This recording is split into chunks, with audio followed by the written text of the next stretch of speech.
ये जो शख्स आप अपनी स्क्रीन पर देख रहे हैं ये कोई आम इंसान नहीं बल्कि दुनिया के सबसे खतरनाक और खौफनाक मुजरमों में से एक है,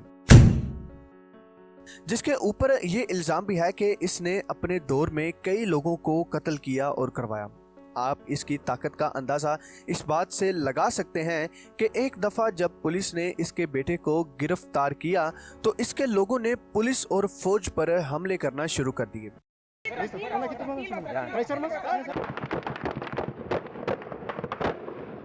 इसके बारे में मशहूर था कि इसे किसी भी जेल के अंदर बंद नहीं रखा जा सकता, क्योंकि इसे जब भी गिरफ्तार किया जाता तो ये इतना शार्प माइंडेड और चालाक था कि जेल से भाग जाता था।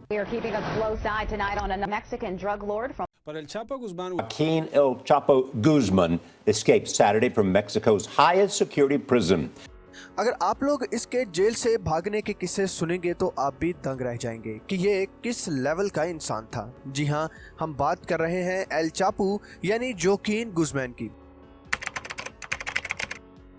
एक ऐसा नाम जिसने ना सिर्फ मैक्सिको बल्कि पूरी दुनिया में अपनी दहशत कायम की। दोस्तों, एल चापो के अलावा कुछ नाम और भी ऐसे हैं जिन्होंने दुनिया भर में अपनी दहशत का जाल फैलाया, लेकिन यहाँ हम सबसे पहले बात करेंगे एल चापो की कि किस तरह एक गरीब किसान का बेटा दुनिया का खतरनाक मुजरम बन बैठा।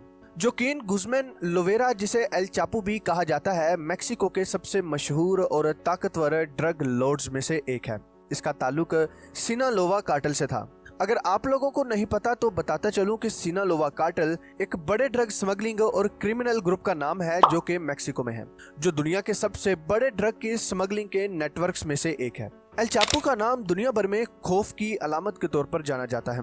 उसने अपने कैरियर के दौरान अनगिनत जराइम किए और कई बार जेल से भागने में भी कामयाब रहा। एल चापो का जन्म 4 अप्रैल 1957 को मैक्सिको के शहर सिनालोवा के एक गांव में हुआ। उसके माँ बाप एक किसान थे और उसका बचपन बहुत ही मुश्किलात से गुजरा था। एल चापो का बचपन इंतहाई मुश्किल था और उसने अपने माँ बाप की गुर्बत को बहुत ही करीब से देखा था। उसका खानदान इस कदर गरीब था कि कभी कभार उनके पास खाने के लिए भी कुछ नहीं होता था। उस माहौल ने एल चापो को इस बात पर मजबूर किया कि वो कोई ऐसा तरीका अपनाए जिससे वो जल्दी से दौलत कमा सके। दोस्तों, अब बात करते हैं कि एल चापो ने किस तरह दौलत और ड्रग स्मगलिंग की दुनिया में अपना नाम कमाया। ये बात है 1980 की, जब एल चापो ने ड्रग स्मगलिंग की दुनिया में अपना पहला कदम रखा। उसका पहला राब्ता मैक्सिको के मुख्तलिफ और आम कार्टेल्स से हुआ। याद रहे कि कार्टेल एक इल्लीगल ग्रुप होता है जिसमें हर तरह की स्मगलिंग की जाती है। एल चापो ने वहां छोटे मोटे कारोबार में हिस्सा लेना शुरू कर दिया। फिर जल्द ही उसे छोटे कामों से आगे बढ़कर बड़े ड्रग के नेटवर्क्स में शामिल होने का मौका मिला। उसने कोलंबिया के पाब्लो एस्कोबार के मिडलिन कार्टेल के साथ ताल्लुकात कायम किए। दोस्तों, याद रहे कि पाब्लो एस्कोबार भी एक इंटरेस्टिंग करैक्टर है जिसका जिक्र हम इसी वीडियो में आगे जाके करेंगे, जिसके बारे में मशहूर था कि वो हर साल तकरीबन $2 बिलियन सिर्फ अपने पैसों को महफूज रखने के लिए ही खर्च कर डालता था, जिनको अगर पाकिस्तानी रुपीस में कन्वर्ट करें तो ये तकरीबन 5 खरब 55 अरब और 31 करोड़ रुपए बनते हैं। एक और मशहूर वाकया है कि पाब्लो एस्कोबार ने एक दफा $20 लाख जला दिए थे। वो क्यों जलाए थे उसका जिक्र भी हम इसी वीडियो में आगे जाके करेंगे। दोस्तों, एल चापो ने बहुत जल्द ड्रग स्मगलिंग के कारोबार में अपनी आइडेंटिटी बना ली थी और उसकी स्मगलिंग की एबिलिटीज ने उसे एक अहम मुकाम दे दिया था। जल्द ही उसने सिनालोवा कार्टेल की क़यादत अपने हाथ में ले ली थी। एल चापो ने सिनालोवा कार्टेल को इंटरनेशनल प्लेटफॉर्म पर एक ताकतवर ड्रग के नेटवर्क्स में तब्दील कर दिया था। उसकी प्लानिंग बहुत कमाल की होती थी। उसने ड्रग की स्मगलिंग के लिए जदीद तरीके इस्तेमाल किए, जैसे कि अंडरग्राउंड टनल्स, सी वेव्स और एरोप्लेन्स का इस्तेमाल वगैरह। उसके नेटवर्क ने लाखों डॉलर्स की ड्रग को दुनिया भर में मुंतकिल किया, खास तौर पर अमेरिका में। दोस्तों, एल चापो अपने कारनामों की वजह से हमेशा खबरों की जीनत बना रहा। वो ना सिर्फ ड्रग की दुनिया में मशहूर था बल्कि जेल से भागने की नाकाबिले यकीन वारदातों में भी मशहूर था। ये बात है 2001 की, जब वो मैक्सिको की एक मुश्किल सिक्योरिटी वाली जेल से भाग गया था, जिसे सुनकर लोग हैरान रह गए थे। एल चापो ने जेल से भागने के लिए एक लॉन्ड्री की ट्राली का इस्तेमाल किया था। उस काम में उसकी मदद जेल के अमले ने की थी, जिन्हें उसने पैसे देकर खरीद लिया था। लेकिन दोस्तों, 2015 का वाकया तो किसी हॉलीवुड फिल्म की कहानी से कम नहीं था। इस बार एल चापो ने शावर एरिया के नीचे एक जेरे जमीन सुरंग खुदवाई जो 1 किलोमीटर से ज्यादा लंबी थी और जेल से बाहर एक घर तक जाती थी। ये सुरंग जदीद टेक्नोलॉजी से लैस थी जिसमें रोशनी, वेंटिलेशन और यहाँ तक के मोटरसाइकिल के लिए एक ट्रैक भी बनाया गया था। एल चापो उस सुरंग के जरिए जेल से भाग निकला और जेल के निज़ाम को मजाक बनाकर रख दिया। उसके इस वाक़े ने मेक्सिको के जेल इंतजामिया पर संगीन सवालात उठा दिए और दुनिया भर में मेक्सिको की हुकूमत को तनकीद का सामना करना पड़ा। दोस्तों, आखिरी बार एल चापो को 2016 में गिरफ्तार किया गया, जिसके बाद उसे अमेरिका की जेल में मुंतकिल कर दिया गया और तब से वो वहीं पर है। Number 2, Pablo Escobar. दोस्तों, पाब्लो एस्कोबार का पूरा नाम पाब्लो एमिलियो एस्कोबार था, जो 1949 में कोलंबिया के शहर मेडेलिन के करीब एक गरीब खानदान में पैदा हुआ था। उसका बाप एक किसान और माँ एक टीचर थी। पाब्लो का बचपन इतना आसान नहीं था। बचपन में उसने अपनी एज के लड़कों के साथ छोटे जराइम में हिस्सा लेना शुरू कर दिया था, जैसे साइकिल चोरी और डुप्लीकेट डॉक्यूमेंट्स बनाना वगैरह। 1970 में पाब्लो एस्कोबार ने कोकीन की स्मगलिंग के कारोबार में कदम रखा। शुरू में वो एक छोटे पैमाने पर कोलंबिया से अमेरिका को कोकीन बेचता था, लेकिन जल्द ही उसने देखा कि कोकीन के कारोबार में बहुत बेनिफिट है और उसके बाद उसने अपनी सारी तवज्जो उसी काम पर लगा दी थी। उसने अपनी गैंग मेडेलिन कार्टेल को स्ट्रॉन्ग किया, जो कोकीन के आलमी कारोबार का तकरीबन 80% कंट्रोल करता था। दोस्तों, पाब्लो की दौलत इतनी बढ़ गई थी कि वो दुनिया के अमीर तरीन लोगों में शामिल हो गया था और उसका अंदाजा आप इस बात से लगा सकते हैं कि वो हर साल तकरीबन $2 बिलियन सिर्फ नोटों को महफूज रखने के लिए ही खर्च कर डालता था, जिसका अंदाजा अगर आप पाकिस्तानी रुपीस में लगाएं तो ये तकरीबन 5 खरब 55 अरब और 31 करोड़ रुपए बनते हैं। दोस्तों, पाब्लो एस्कोबार ने न सिर्फ दौलत कमाई बल्कि अपनी ताकत को बढ़ाने के लिए कोलंबिया के सियासी और अदालती निज़ाम को भी अपने कब्जे में ले लिया था। उसका एक फेमस स्लोगन था कि पैसा लो या फिर गोली खाओ, यानी रिश्वत लो या फिर मारे जाओ। वो पुलिस अफसरान, जजों और सियासतदानों को या तो खरीद लेता या फिर उनको कत्ल करवा देता था। उसकी दहशत की वजह से कोलंबिया में कई सालों तक कोई उसके खिलाफ आवाज उठाने की जुर्रत नहीं कर सका। उसके जुल्म सितम का अंदाजा आप इस बात से लगा सकते हैं कि उसने मेडेलिन शहर में एक वक्त में कई कत्ल करवा दिए थे। दोस्तों, जहां एक तरफ पाब्लो एस्कोबार इतनी बेरहमी दिखाता था, वहीं दूसरी तरफ पाब्लो ने अपने इलाके में गरीबों के लिए कई फलाही काम भी किए थे। उसने हॉस्पिटल्स, स्कूल्स और रहने के लिए उनको मकान बनवा कर दिए थे, जिसकी वजह से गरीब अवाम उसे अपना मसीहा मानते थे। मेडेलिन के गरीब इलाके पाब्लो को एक हीरो की तरह देखते थे, क्योंकि वो वहाँ के लोगों की माली मदद करता था और उन्हें रोजगार भी फराहम करता था।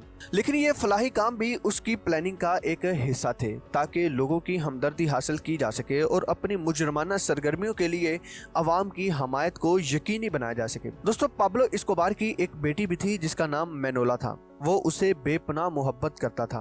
मैनोला से उसकी मोहब्बत ने लोगों को हैरान कर दिया था। पाब्लो ने अपनी बेटी के लिए ऐसे कदम उठाए जो कोई आम इंसान सोच भी नहीं सकता था। एक दफा का वाकया है कि जब पाब्लो एस्कोबार पुलिस से बचने के लिए अपनी फैमिली के साथ पहाड़ी इलाके में छुप गया था, तो वहां ज्यादा ठंड पड़ने की वजह से उसकी बेटी बीमार हो गई थी। पाब्लो ने महसूस किया कि उसकी बेटी को बहुत ज्यादा ठंड लग रही है, जिससे उसकी जान भी जा सकती है। जब पाब्लो को वहां पर आग जलाने के लिए कुछ ना मिला, तो उसने अपने पास बैग में रखे हुए पैसों को जलाना शुरू कर दिया। उस आग से पाब्लो एस्कोबार की बेटी की जान तो बच गई, लेकिन पता चला कि एक अंदाजे के मुताबिक पाब्लो एस्कोबार ने $2 मिलियन नकद जला दिए थे। 1990 में पाब्लो एस्कोबार के खिलाफ कोलंबिया और अमेरिका की हुकूमतों ने क्रैकडाउन शुरू किया। 2 दिसंबर 1993 को पाब्लो एस्कोबार को मेडेलिन में उसके ठिकाने पर गोली मारकर हलाक कर दिया गया। नंबर 3, दाऊद इब्राहिम। दोस्तों, दाऊद इब्राहिम 26 दिसंबर 1955 को भारतीय रियासत महाराष्ट्र के शहर मुंबई के इलाके डोंगरी में पैदा हुआ। उसका बाप एक पुलिस कांस्टेबल था और वो एक गरीब खानदान से ताल्लुक रखता था। दाऊद का बचपन मुंबई की तंग गलियों और गरीब माहौल में गुजरा था। वो कई बहन भाइयों के साथ एक छोटे से घर में रहता था। उसके वालिद ने ईमानदारी से अपनी जिंदगी गुजारी, लेकिन दाऊद को ये सादा और गरीब जिंदगी पसंद नहीं थी। स्कूल के दिनों में वो एक ज़हीन लेकिन नाफरमान तालिब इल्म के तौर पर जाना जाता था। वो अक्सर स्कूल में लड़ाई झगड़ों में पड़ता रहता था और अपनी हरकतों की वजह से टीचर्स और पेरेंट्स की डांट भी खाता था। दाऊद ने कम उम्र में ही अपने इर्द गिर्द के माहौल, खास तौर पर मुंबई के अंडरवर्ल्ड से मुतासिर होना शुरू कर दिया था। मुंबई के डोंगरी इलाके में जराइम पेशा अनासर की भरमार थी और दाऊद ने उनके जेरे असर आकर छोटे मोटे जराइम में मुलव्वस होना शुरू कर दिया था। उसने शुरू में जेब काटना और छोटी मोटी चोरियों से अपनी मुजरमाना जिंदगी का आगाज किया। बाद में वो हाजी मस्तान और क्रीम लाला जैसे मशहूर अंडरवर्ल्ड डॉन्स के ग्रुपों से जुड़ गया, जिन्होंने उसकी जिंदगी को मुकम्मल तौर पर बदल कर रख दिया। दोस्तों, दाऊद के वालिद ने उसे सीधे रास्ते पर लाने की बहुत कोशिश की, लेकिन दाऊद पर मुंबई के जराइम पेशा माहौल का असर पड़ चुका था। कम उम्री में ही वो अपने इलाके में असर और रसूख रखने लगा और यहीं से उसने मुंबई के अंडरवर्ल्ड में अपनी आइडेंटिटी बनाना शुरू कर दी। दाऊद इब्राहिम ने 1980 में डी कंपनी के नाम से एक बड़ा ग्रुप बनाया, जो मुंबई के अंदरूनी इलाकों में एक मजबूत नेटवर्क के तौर पर काम करता था। डी कंपनी ने स्मगलिंग, जमीनों पर कब्जा, अगवा और कत्ल जैसे जराइम के जरिए अपना असर और रसूख बढ़ाया। मुंबई के जराइम की दुनिया में उसका सबसे बड़ा दुश्मन हाजी मस्तान था, लेकिन दाऊद ने अपनी प्लानिंग के जरिए अपने मुखालिफ गैंग्स को शिकस्त देकर जराइम की दुनिया में अपनी धाक बैठा दी। दोस्तों, डी कंपनी न सिर्फ भारत बल्कि मिडिल ईस्ट, यूरोप और साउथ ईस्ट एशिया तक फैल चुकी। दाऊद इब्राहिम की कंपनी का एक बड़ा कारोबार ड्रग की स्मगलिंग था। उसका नेटवर्क इंटरनेशनल प्लेटफॉर्म पर ड्रग की बड़ी क्वांटिटी स्मगल करता था, जिसमें हीरोइन, कोकीन और फ्यून शामिल थी। उसके नेटवर्क की पहुंच अफगानिस्तान, पाकिस्तान और साउथ ईस्ट एशिया तक थी, जहां से ये ड्रग भारत और फिर पूरी दुनिया के दूसरे हिस्सों में स्मगल की जाती थी। डी कंपनी ने भारत के मुख्तलिफ हिस्सों में भत्ताखोरी का कारोबार भी शुरू कर रखा था। ये बिजनेसमैन और सियासतदानों से भत्ता वसूल करते थे। उनके ग्रुप को अक्सर लोग धमकियां देते थे और लोगों को खौफ में मुब्तला करते थे ताकि पैसे वसूल किए जा सके। दोस्तों, 1993 के मुंबई धमाके दाऊद इब्राहिम के नाम को एक इंटरनेशनल प्लेटफॉर्म पर दहशतगर्द के तौर पर मशहूर करने का सबब बने। उन धमाकों में 257 अफराद हलाक और 1400 से ज्यादा जख्मी हुए थे। भारतीय हुकूमत ने दाऊद पर उन हमलों की प्लानिंग का इल्जाम लगाया था और यह कहा गया कि उसने पाकिस्तान में मौजूद दहशतगर्द तंजीमों के साथ मिलकर ये हमले करवाए थे।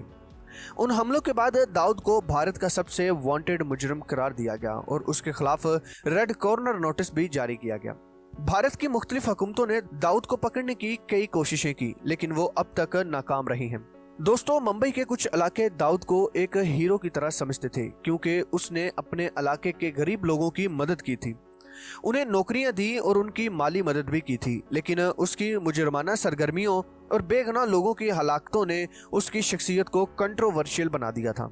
दाऊद इब्राहिम की कहानी न सिर्फ जराइम और ताकत की है, बल्कि उसमें सियासत, दहशतगर्दी और आलमी साजिशों का भी अहम किरदार है। दाऊद इब्राहिम आज भी दुनिया के लिए एक मुअम्मा है। वो एक ऐसा मुजरिम है जिसने न सिर्फ भारत बल्कि पूरी दुनिया को हला कर रख दिया था। लेकिन क्या कानून का शिकंजा कभी उस पर काबू पा सकेगा, या फिर वो हमेशा के लिए एक पुरसरार शख्सियत बनकर जिंदा रहेगा? नंबर 4, अल कपून, जिसे स्कार फेस के नाम से भी जाना जाता है। 1920 की दहाई में शिकागो के माफिया का बेताज बादशाह बन गया था। वो सिर्फ 20 साल की उम्र में न्यूयॉर्क से शिकागो मुंतकिल हुआ, जहां उसने शहर के सबसे ताकतवर ग्रुप में हिस्सा लेकर अपने क्रिमिनल कैरियर का आगाज किया। जल्द ही उसने अपनी बेरहमी, चालाकी और कायदाना सिलाहतों के जरिए शिकागो की तमाम गैर कानूनी सरगर्मियों पर कब्जा पा लिया। दोस्तों, अल कपून ने ड्रग, जुआ और गैर कानूनी शराब की स्मगलिंग से बेहद दौलत कमाई, जो उस वक्त के मुआशी बहरान के दौरान भी उसे एक अमीर और ताकतवर शख्सियत बनाती थी। अल कपून का जन्म 17 जनवरी 1899 को न्यूयॉर्क शहर के एक गरीब इलाके में हुआ। उसके वालिदैन इटली से अमेरिका हिजरत करके आए थे और एक मेहनत कश तबके से ताल्लुक रखते थे। अल कपून का बचपन गुर्बत में गुजरा और उसकी तालीम भी मुकम्मल ना हो पाई। वो सिर्फ 14 साल का था जब उसने स्कूल छोड़ दिया और जराइम की दुनिया की तरफ कदम बढ़ाना शुरू किया। दोस्तों, 14 फरवरी 1929 का दिन शिकागो की तारीख के सबसे खतरनाक वाक़यात में शुमार होता है। अल कपून के हुक्म पर उसके आदमियों ने एक गैंग के मुखालिफ गिरोह के 7 अफराद को एक गोदाम में बुलाकर बेरहमी से कत्ल कर दिया था। लेकिन सबसे हैरत और चौंका देने वाली बात तो ये थी कि जो कातिल थे उन्होंने पुलिस की वर्दी पहन रखी थी ताकि उनके दुश्मनों को पता न चले कि ये उनके दुश्मन हैं या पुलिस वाले। इस वारदात के बाद शिकागो के लोग खौफ के आलम में थे और अल कपून को शिकागो का सबसे खतरनाक माफिया डॉन समझा जाने लगा। अल कपून अपने जराइम के बावजूद एक दिलचस्प शख्सियत था। वो लोगों में अपनी साख बेहतर करने के लिए शिकागो के गरीबों के लिए खैरात भी करता था। उसने कपून सूप रेस्टोरेंट के नाम से एक मुफ्त रेस्टोरेंट खुलवाया था जहां रोजाना हजारों गरीबों को खाना फराहम किया जाता था। लोग उसके उस काम की तारीफ करते थे, लेकिन वो ये नहीं जानते थे कि ये दौलत गैर कानूनी तरीकों से आ रही है।